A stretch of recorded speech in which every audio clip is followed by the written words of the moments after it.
This corporate video touts the exciting prospects for Israel as an oil producer, by no means in amounts approaching its Arab neighbors, but still a promising economic asset for a country that's always been a big energy importer.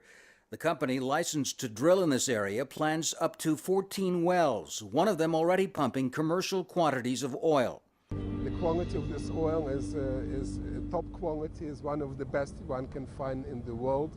And when we sell it, we're receiving the top quality for this oil on the average price way over $100 per barrel. What the company doesn't stress is plain to see. Its Megid oil field lies within shouting distance of the Israeli separation barrier.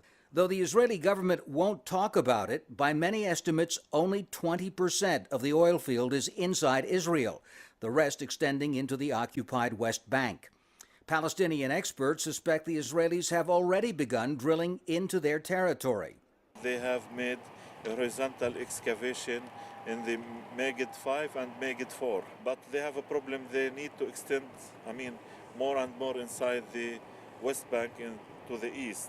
And I think that this is the main reason why the Israelis, they are asking for land swap in this area. The Palestinian government says it's helpless to stop the Israeli projects despite provisions in the Oslo Accords for continuing cooperation in energy development. The World Bank has reported that the Palestinian Authority stands to increase its gross domestic product by at least 1/3 and reduce its dependence on international aid if Israel allowed it to fully exploit the natural resources on what the bank calls restricted land like this. Meanwhile, the Palestinian gas company has signed a 20-year contract to supply its power station with natural gas from Israel's offshore Leviathan field. That would make Palestinians the gas field's first foreign customer.